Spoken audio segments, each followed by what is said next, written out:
Multiverse Brian here with Nerd to the Third Power, your one-stop shop for everything nerdy and awesome with a side of bacon. This week, well, it's headline show this week, everyone. We've got headlines, news, comment, everything from our correspondents here at Nerd to the Third Power. So let's get this started, shall we? I'll go first with the comic book news across all different worlds in my multiverse headlines.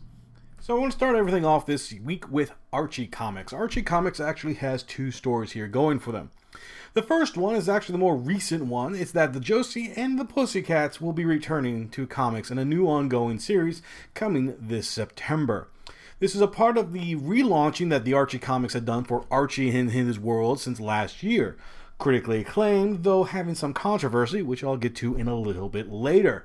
But it's nice to see Josie and the Pussycats returning. If anyone who doesn't know, they've actually been a part of the Archie universe for several years, having different books and relationships, because that's how the Archie books work. Now, onto that controversy. Earlier, though, it was also announced that Archie Comics is going to take outside financing for working capital and growth. This is almost a little unheard of for a major comic publisher. True, Archie wouldn't be considered one of the big two, say like DC or Marvel, but they've had a presence in comics for a lot longer than I've been alive.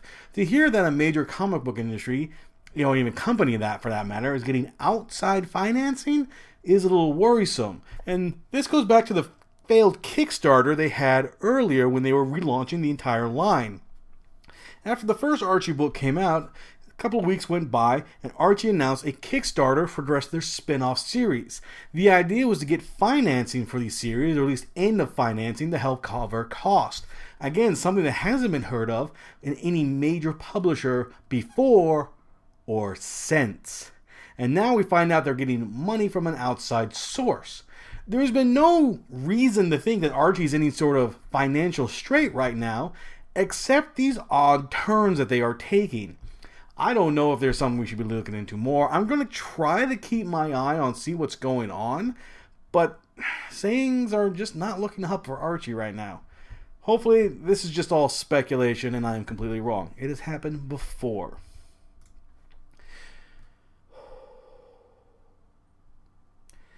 Moving on to another big reveal we just had. IDW, several weeks ago, got several writers and artists and editors together for a big powwow. We weren't sure what the powwow was going to be. Now, that in itself is not uncommon. Summits, retreats, meetings, powwows, as I've mentioned before, they actually happen with all different companies. And the idea is sort of planning out the future. What they have planned out is something a lot more ambitious, and the first time they've really done something like this.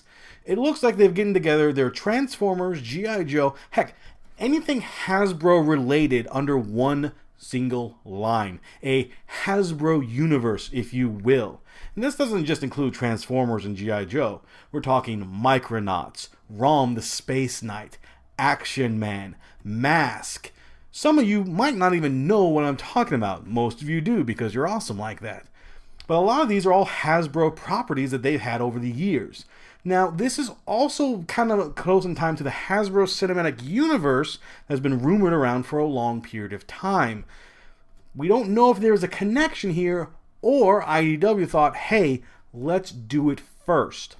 The biggest thing here is also the inclusion of Rom the Space Knight. Rom actually used to be a part of the Marvel universe for a long period of time before sort of a falling out between Marvel and Hasbro over the character. Every so often Rom tried to do like a sneak Easter egg peek or a callback was pulled from Marvel shelves. But now here he's coming in his own series for IDW in this Hasbro universe that they have put together. I'm a bit concerned about this universe, though. While G.I. Joe and Transformers, I can understand, they've crossed over many times in the past. Many times. I have a whole omnibus about that. Adding things like Mask and Micronauts and Action Man, maybe not as popular as G.I. Joe and Transformers, perhaps maybe water things down. I'll be admitted, though, that I'm probably going to check out a lot of these series when they come out just to see exactly how they put them all together. That's the thing. This is all together. This is still in continuity with their Transformer comics they have currently. So you have to think about they're going to have to introduce a lot of these characters. Micronauts actually debuted not too long ago, so adding them probably wouldn't be hard. Mask, the Mobile Armored Strike Command spelled with a K, otherwise Mask would look silly. That one hasn't debuted yet, so putting that one in, well, that's fine and probably pretty easy as well. The G.I. Joe, I'm not sure about. I don't know. They've had a couple of G.I. Joe books, IDW. Is this all within the same continuity of those G.I. Joe books? Or are these a new G.I. Joes only within this universe? Now things are starting to get a little bit tricky. How do you add these guys in and put them all in the continuity while also keeping your other G.I. Joe books either out of continuity or in continuity? And if they're in continuity, how do you explain the fact that G.I. Joe wasn't around after Transformers invaded the Earth not once, but twice now and have somehow taken over the planet? That's what I thought. Hopefully we'll get some more answers as the closer these come by. We'll try to get something else, and I'll probably read them and tell you guys what I think about them. Well, that's all the time I have really going for me right now. There's not a lot else I can talk about. DC Rebirth is still currently going on, and I am picking up titles and reading them over. So far, I've actually liked what I've read about these.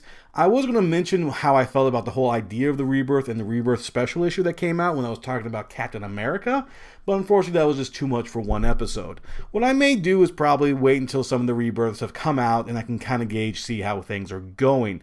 The difference is that this is definitely way more planned out. A lot of Rebirth issues are being scheduled out not only this month, but next month and the following month, pretty much the entire summer. It feels like a summer event. Civil War 2 has officially started for Marvel, killing off two major characters, we think, in War Machine and She-Hulk. Yes, spoilers, I know, and I do apologize if you haven't read those already, but those were plastered up on the internet for the last couple of weeks now, even the rumors of that before then. It feels sort of like the same Civil War. This is a little bit more gray than the last Civil War. I haven't figured out who actually, quote-unquote, is a bad guy here. But it's a major comic book event with two major deaths involved. One that just actually had a big part in the movie that just got played out in the theater. So it's very strange to have War Machine get axed off. And people may say, well, he's not really dead. It's comic books. You have a point. But I'm not going to get too much involved in that. I'm a little shocked hasn't been a bigger uproar for the possible death of She-Hulk. She-Hulk being a very, very good character and a very favorite character among a lot of fans, myself included. I feel like killing her off is really just killing off a lot of good potential that you have, other than maybe the shock value goes for it, and that's what you get in a lot of these big events, is you gotta get that shock value in to get people buying the issues. Again, how long will she be dead? Well, we don't know, and I'm not even sure she's actually dead. There was just she might be dead. She was flatlining. They weren't sure. They never officially came out and said anything. So, hey, she might be back. Who knows? They might have changed the story.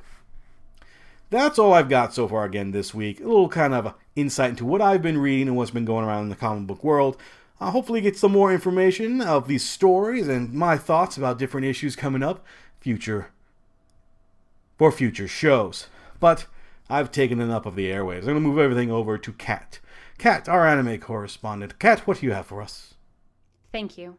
Voice actress Mizutani Yuko passed away May 19th due to breast cancer. Her prolific list of roles included Sora in Digimon, Mihoshi in Tenchi Muyo, Chocolate in Sorcerer Hunters, and Pinoko in Blackjack.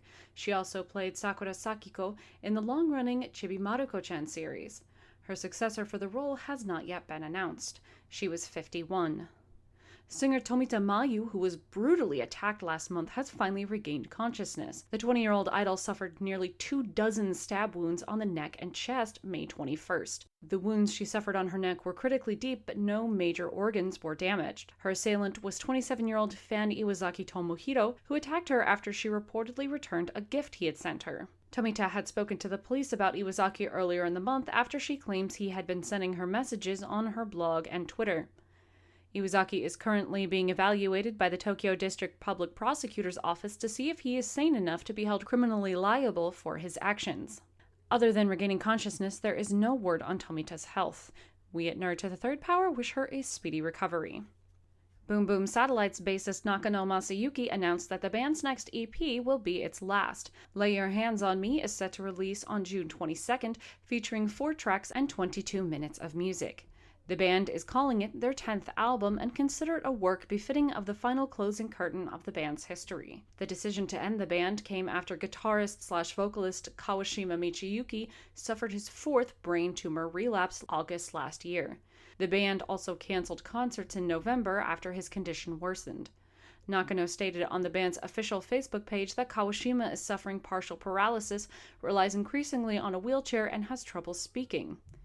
To me, he looks like a husk that has poured its very life into this final work. I want to call out to him, thank you, you've done your best.